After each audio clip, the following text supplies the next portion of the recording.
Il change les vies. C'est vos commissions de témoignage de conversion. Il change les vies. C'est la célébration du nom de Jésus. Il change les vies. C'est la démonstration de la puissance de Jésus dans la vie d'un homme. Il change les vies. C'est le témoignage de l'amour de Jésus dans nos vies. Il change les vies. C'est un regard sur le rétroviseur, un regard sur l'histoire de notre salut. Dans Échange les vies, vous écoutez la meilleure histoire de toutes les histoires à raconter. Alors, Pasteur Villois, Oui. content de te savoir au milieu de nous. Merci. Merci d'avoir accepté le fauteuil de Radio Télévision Voice of the Cross. Avec plaisir. Alléluia. Amen. Alors, tu es là pour nous parler de la puissance du Seigneur Jésus-Christ manifestée dans ta vie Oui. et la vie de ta famille. Oui. Avant de nous parler des circonstances de ta conversion, brièvement, à quoi ressemblait ta vie par le passé? Je suis Villois Antoine Bertrand. Ma vie par le passé, c'était la vie d'un, entre guillemets, bon catholique. Oui. Donc vous étiez baptisé, Baptisé, confirmé. non pas confirmé. J'étais baptisé et communié. Ah, baptisé, communié. Oui. Ok, il vous Je manquait n'avais pas seulement- encore été, Et vous manquez la je n'avais pas encore confirmation. été confirmé. Ok. Et C'est vrai que moi-même, je n'ai jamais compris tout ça confirmé. Bon, je n'ai jamais compris ça. Bon, c'est vrai que donc, vous n'étiez pas encore confirmé. je n'étais pas confirmé. Ok. En fait, à vrai dire, je ne savais pas exactement à quoi ça renvoie, bon, mais je savais que j'étais baptisé et communié. Mais vous n'étiez pas encore confirmé. Mais je n'étais pas encore En tout cas, vous confirmé. vous êtes confirmé en Christ. Et choriste, Ah, choriste. balafoniste, Balafoniste. oui. Wow. C'est-à-dire joueur des instruments à la chorale. Ok. Et de cet instrument, c'était le balafon. On comprend donc que vous étiez donc proche vraiment du prêtre. Suffisamment proche enraciné. Oui. Suffisamment enraciné. Mhm. De parents catholiques, on est vraiment bon religieux. Mhm. C'est-à-dire que l'église, tous les dimanches, pour parler de la conversion, ce que je vais dire, c'est que à partir des années 90, Oui. après avoir causé avec certains amis qui étaient catholiques, Mhm. qui n'ont pas prêché l'évangile, Oui. mais ils parlaient simplement de leur nouvelle expérience, Mhm. là où ils étaient, Oui. j'ai commencé à me poser des questions. Oui. Les questionnements que j'avais m'ont amené à lire la Bible qui était à la maison. Parce que j'étais assez incrédule. Ah, tu ne lisais pas la Bible avant. Je ne lisais pas la Bible. Mais pourtant, tu étais un balafoniste. On sait que ces gens, les balafonistes, là, les choristes, ils sont proches de leur berger, le pasteur, Je ne lisais le pas la prêtre. Bible. Je connaissais une seule chose dans la Bible, le psaume 23, que je récitais. Et pour moi, c'était le sommet de la vie spirituelle. Wow. C'était le sommet de la vie spirituelle. Après, dans les témoignages de mes amis, j'ai commencé à lire la Bible. Je voulais découvrir. Mhm. Je voulais découvrir ce qu'ils avaient vu Dans la Bible. dans la Bible. Et c'est ainsi que mon frère et moi, nous avons commencé cette lecture. Et nous avons commencé à découvrir des choses. Et un conflit est né dans nos pensées. Nous lisions certaines choses, nous voyions d'autres choses, et la confusion est née. Comme quoi, par exemple? Comme quoi, par exemple? Sur le signe de croix. Le signe de quoi, oui. Mhm. La prière que nous faisons, la prière qui est faite dans cette église en dévotion à Marie. Mhm. Oui, je vais me rappeler que j'ai passé près de 3 à 4 semaines à fouiller toute la Bible, je cherchais cette prière-là. Mhm. Mhm. Ne les ayant pas trouvées, mon petit frère et moi, nous avons partagé cette expérience-là et nous nous sommes demandé comment on fait, qui a raison, l'église ou la Bible que nous lisions. Nous sommes allés dans la confusion, mais l'élément déclencheur, c'est quand je suis venu faire l'université ici à Yaoundé. Oui. Lors d'une Pâque, on a installé le crucifix et on a demandé à toute l'église d'aller se prosterner et de baiser le crucifix. Le crucifix, c'est ça, souvent la forme de... Tout à En fait. fait, c'est même en fait comme la forme du soleil, non? Tout à fait. Mhm. Non, le crucifix, c'est-à-dire que la croix là, La croix. avec la statue de Jésus dessus. Ok. Oui. Mhm. Alors, le prêtre a donné l'ordre à toute l'église d'aller se prosterner et d'embrasser le Ok. crucifix. Ok. Ok. J'étais tellement troublé, mais je suis allé faire. Et je me suis donné une raison. J'ai dit, Seigneur, c'est toi qui as d'autres ici qu'on a eu. Mais après l'avoir fait, La raison était quoi? bon, la raison était que c'est le prêtre qui a dit, parce que Ok. nous savions que le prêtre ne se trompe pas. Oui, c'est vrai, c'est vrai. Puisqu'on s'est dit, bon, ils ont fait les études que nous on n'a Tout à jamais eu à fait. faire. Tout à Ils fait. sont allés au Ils- petit séminaire, au grand séminaire, forcément, ils connaissent, ils ont des connaissances que nous on n'a pas. Tout à fait. Le prêtre ne se trompe pas. Par obéissance, j'y suis allé. Ok. Mais je vais vous avouer que après l'avoir fait, je suis entré dans un trouble qui est fini quand nous avons donné nos vies à Christ. J'ai eu l'impression d'avoir commis un sacrilège. Ça fait que l'année suivante, à Douala maintenant, quand le prêtre, à la Pâque toujours, a demandé d'aller faire la même chose, j'ai refusé. J'ai refusé. Mais j'étais toujours Mais, dans la maison. mais pasteur Villois, bon, ce n'était pas seulement ça que tu voyais que ton problème. Est-ce que le prêtre que tu enseignais, vous enseignez par exemple à ne pas faire la fornication, non? Pourquoi Bon, le prêtre enseignait à ne pas faire la fornication. toi tu ne le faisais pas? Mais en tant que choriste, je sortais avec une fille dans la chorale. Mais pourtant le prêtre vous interdisait de le faire. Le prêtre interdisait de le faire. Il disait que la fornication n'est pas bien. Alors. Mais c'était une espèce de promiscuité dans la chorale. Oui, et j'étais à l'intérieur. J'étais à l'intérieur. Donc vous avez crappé de vos choristes. Tout à fait. Dans l'église. Dans la chorale, c'est dans le même chorale. groupe, dans l'église. Oui. Ok. Donc c'est comme ça qu'on vivait, dans l'immoralité. Donc on ne peut pas dire que ce n'est pas seulement le prêtre le problème, parce que c'est toi-même, il y avait certaines choses que pouvaient te dire, Tout à fait. ne fais pas, Tout à à la lumière de la parole de Dieu. Par exemple, la fornication. Tout à fait. Alors, toi tu le faisais. Effectivement, c'était mon problème. Pourquoi? Parce que à cette époque, j'avais même déjà commencé à lire la Bible. J'avais lu les 10 commandements. Alors, Mais- ne pas voler. Par Ne exemple, pas le vol, voler. tu n'avais plus jamais volé après cette lecture. Je ne peux pas dire ça. Je ne peux pas dire ça. J'avais continué l'immoralité sexuelle, la tromperie. Oui. Oui, Et jouant toujours au balafon. Jouant au balafon, oui. Jouant au balafon. Et étant très sérieux, moi, je joue au balafon tous les dimanches. Oui, oui. Et vraiment, je ne voudrais pas citer ici parce que parfois j'ai honte de cette vie passée. Ouais. C'est ça qui maximise même ma joie de savoir que le Seigneur m'a rencontré. Sur ces entrefaites dont j'entre à la fonction publique. Ouais. Et en 2017, en 2007, Oui. je suis affecté à Garoua. Oui. Je suis affecté à Garoua. Garoua qui a vraiment été le déclenchement de ma vie spirituelle. Mais qui a commencé d'une manière assez triste.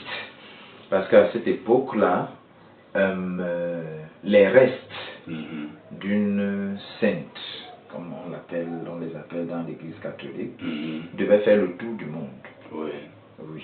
Ils appellent ça les reliques, c'est ça qu'on Les appelle. reliques. Oui. Les reliques de Sainte Thérèse Ok. devaient faire le tour du monde et le Cameroun était un des pays choisis. Qui était Sainte Thérèse? Je ne connais pas. On avait dit Ok. que une Sainte Thérèse, Ok. ses reliques font le tour du monde Cameroun. entier et on doit adorer ça. Ok. Et c'est donc arrivé à la cathédrale de Garoua. Ok. Toute l'église a été, enfin tous les fidèles ont été convoqués là-bas pour aller nous prosterner devant ces reliques. Ah. Oui. Mais ça devait être un long voyage, ainsi il devait parcourir toutes les églises du monde entier. Bon, certains pays avaient été choisis et dans certains pays-là, c'est des villes particulières. Okay. Garo a été choisi, Okay. Yaoundé avait été choisi, je crois Bafoussam et Douala aussi, quelque chose comme ça. Okay. Un peu les grandes villes. Okay. Pour toi, c'était une joie d'aller te prosterner là-bas. Bon, c'est vrai que nous y sommes allés par obéissance, mon épouse et moi. Okay. Mais nous avons profondément regretté après nous être posternés. Pour quelle raison? Et nous ne savons pas. On se disait que nous commettons peut-être quelque chose de mauvais. Ça fait que quelques semaines après, nous avons décidé de ne plus aller à l'église catholique. Parce que c'est justement sur ça que certains s'appuient souvent pour dire, ah bon, nous aussi on a des crânes. Tout à fait. On parle de aussi les crânes. Bon, si Dieu permet qu'on adore les reliques, alors qu'on se posterne devant les reliques, alors nous aussi on a des crânes. C'est ça. Il n'y a vraiment pas de différence. Tout à fait. Et généralement, nous sommes dans une confusion. On est dans une confusion. Pour ceux qui ne connaissent pas la parole. Oui. Et nous étions vraiment dans la confusion. Alors, mon épouse et moi, on s'est concertés. Je lui ai dit, je ne vais plus là-bas. Elle m'a dit, et on va faire comment? Tu vas dans quelle église? Je dis, je ne sais pas. Je ne connais pas. Et elle m'a demandé, ok, quand il faudra qu'on se marie, donc on va faire comment? Je me suis rappelé un film... des films chrétiens qu'on voit, un film d'Abraham où Abraham avait dit à Sarah que allons-y, Dieu va s'occuper du reste. Je lui ai dit que ok, si Dieu nous aime vraiment, il va s'occuper du reste. On ne va plus quelque part. Fort heureusement, qui a commencé à nous prêcher l'évangile fidèlement. Vraiment fidèlement.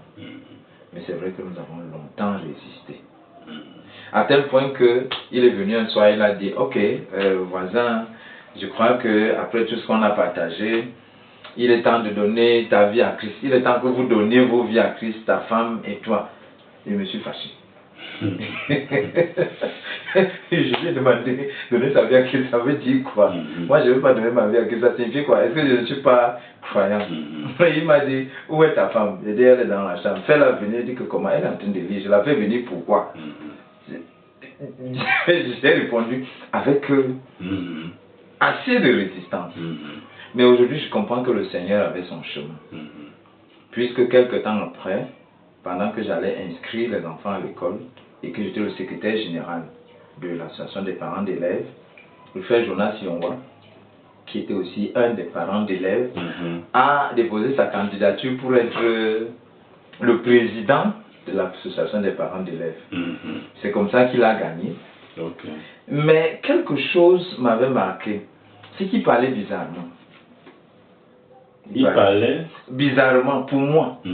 Pour moi, sortant de mon église, et ainsi de suite. Je n'avais pas encore vu quelqu'un qui parlait comme ça. Alors je suis rentré dire à mon épouse qu'il y a le nouveau président de l'APE là. Il parlait bizarrement. Il parlait bizarrement. Elle me dit, il parle comment? Je dis, je ne sais pas. Vous mettez quoi dans bizarrement? J'avais l'impression qu'il n'est pas comme nous. J'avais l'impression qu'il n'était pas comme nous. Mais lui, donc étant président, moi, le secrétaire général, vous voyez qu'on est obligé de marcher collaborer. De collaborer. C'est donc comme ça qu'il est entré dans notre vie, dans nos vies progressivement. Il est vraiment entré dans nos vies. Et le 31 décembre 2010, je me rappelle bien, il est venu nous rendre visite. Il nous a demandé, est-ce que vous connaissez la Bible? J'ai dit pas très bien. Tu connais quoi dans la Bible? J'ai dit le psaume 23. Alors le fameux psaume 23. Est-ce que tu peux le réciter? Je l'ai récité. Je t'assure, à partir du psaume 23, le frère Jonas nous a prêché l'évangile. Je me rappelle que ce soir-là, vraiment, il n'y avait pas moyen de résister. Mes réflexions habituelles là, c'était tombé ce jour-là. Tu avais démantelé tous ces barrières. Oui, il avait démantelé, complètement démantelé. Il avait utilisé le psaume 23. Que tu maîtrises, que tu voyais maîtriser. Le psaume qui était pour moi le sommet de la vie spirituelle. Il l'a utilisé. En fait, en essayant de regarder à gauche et à droite, je n'avais plus un moyen de me tenir quelque part pour fuir. C'est ce soir-là que nous avons donné nos vies à Christ. Par la grâce de Dieu, mon épouse et moi, nous avons donné nos vies à Christ. Ensemble, ce soir-là. Par la grâce de Dieu toujours, quelques jours après, l'église à Garoua a lancé un jeûne de 3 jours. Nous sommes dans quelle année? Nous sommes en 2010. 2010. Oui, mais le jeûne c'était en 2011. Ouais. Que nous sommes entrés dans l'année 2011. L'église à Garoua a lancé un jeûne de 3 jours. J'ai fait mon premier jeûne de 3 jours juste quelques jours après. Voilà comment le frère Jonas a commencé à nous bâtir. 3 mois plus tard, j'ai été réaffecté à Yaoundé. Avant de venir à Yaoundé, vous avez reçu le baptême? Non, c'est à Yaoundé que nous avons reçu le baptême. Okay. En venant, il nous a dit, je vous confie à mon père.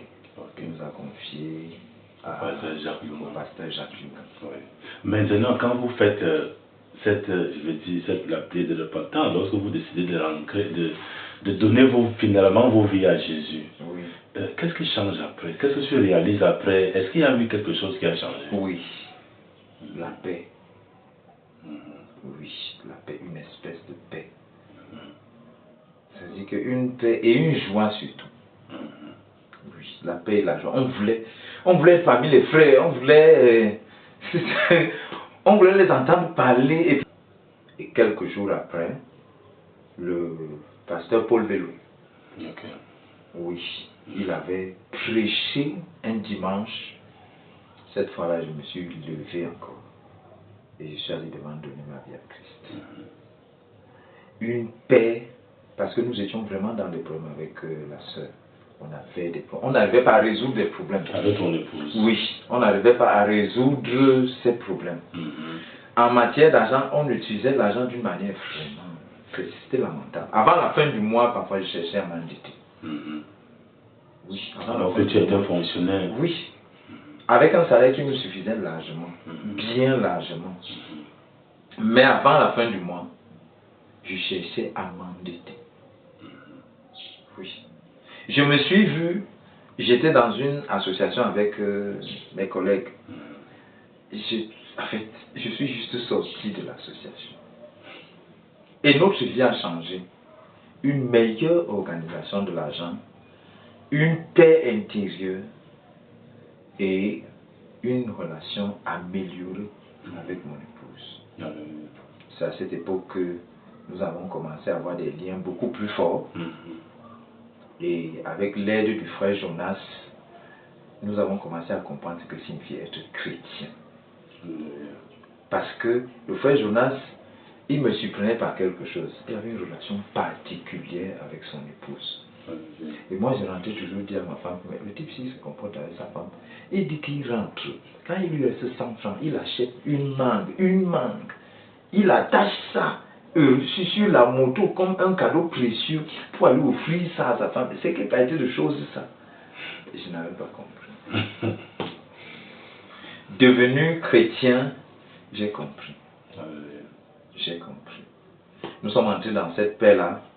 Je ne peux pas aller dans tous les développements parce que le Seigneur a fait tant de choses dans nos vies jusqu'à aujourd'hui. Tout ce que je peux dire, c'est que je lui suis vraiment reconnaissant d'avoir cru. Je peux dire ton attitude vis-à-vis du péché après ça? Oui, beaucoup de réticence, de la haine. Oui. Je me rappelle, nous venions d'arriver à Yaoundé. Une collègue a dit à l'autre collègue d'aller mentir au directeur. En fait, elle ne voulait pas venir au travail. Elle a inventé une raison. Elle a dit à l'autre que quand le directeur me demandait, tu dis ceci. J'étais assis. Quand la collègue s'est levée pour partir, je lui ai dit que comment une grande personne serait pour aller mentir, c'est le péché, tu mens. Elles m'ont copieusement insulté. J'ai cru que j'avais commis quelque chose de tellement grave. Tellement grave. Tu voulais juste empêcher le... En fait, je voulais empêcher le débordement de la haine du péché. Et étant jeune croyant, moi j'ai cru que je pouvais dire ce que je pensais. Je lui ai dit que non, comment? Tu n'as pas honte d'aller mentir. Le mensonge, c'est le péché. Comment une grande personne peut se lever comme ça pour aller mentir? Pour aller mentir. Oh là là. Tu as failli chier. Non, les deux m'ont insulté copieusement, lavé, rincé. Mais sur quelle base finalement? C'est vous les menteurs, c'est encore vous qui les... Mais quelques mois après, la sœur Chantal Guéjo, je lui ai dit que je ne comprends pas. Elle me dit quoi? Elle me dit, je lui dis, mentir est devenu pour moi comme un énorme fardeau. C'est-à-dire que si le mensonge veut sortir, j'ai l'impression que je me charge de quelque chose de terrible. Et ça fait que quand je dis la vérité, je ressens la paix. Elle m'a dit, alléluia, bienvenue jeune frère. C'est ce qu'elle m'a dit. Et j'ai grandi là-dedans, refusant maintenant toutes sortes de compromissions. Vous imaginez bien ce que ça a pu me valoir.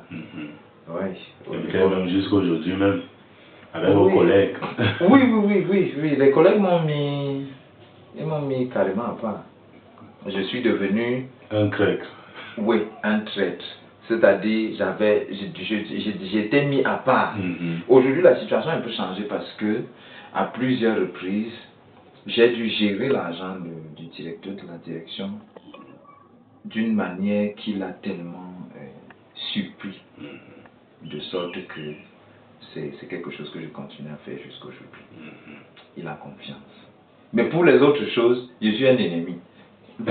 Mais pour gérer les biens de la direction, c'est principalement moi. Même si j'ai voyagé, on va m'appeler.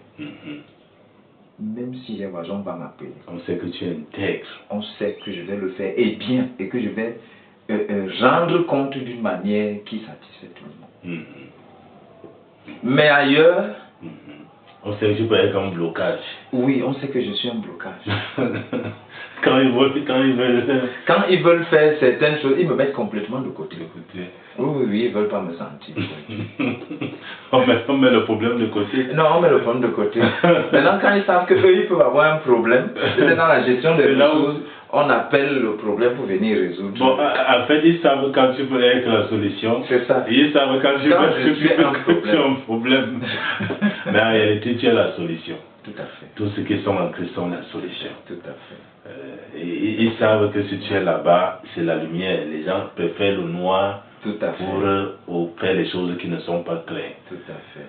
Alléluia. C'est comme ça que nous sommes entrés dans la lumière. Voilà donc le christianisme. Tout à fait. Le christianisme n'est pas changer d'église.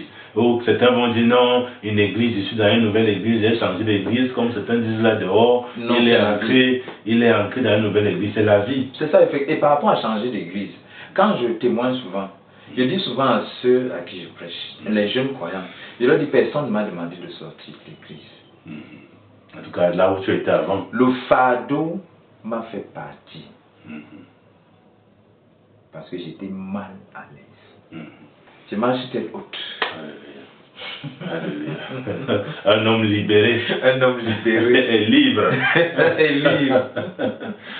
Alléluia. Il change les vies. C'est votre mission de témoignage et de conversion. Il change les vies. C'est la célébration du nom de Jésus. Il change les vies. C'est la démonstration de la puissance de Jésus dans la vie d'un homme. Il change les vies. C'est le témoignage de l'amour de Jésus dans nos vies. Il change les vies. C'est un regard sur le rétroviseur, un regard sur l'histoire de notre salut. Dans Échange les vies, vous écoutez la meilleure histoire de toutes les histoires à raconter.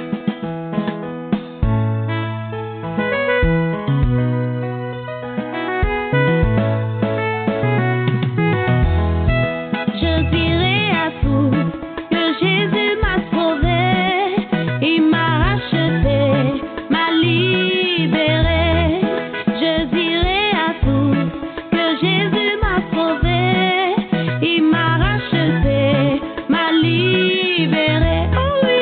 Je dirai à tout.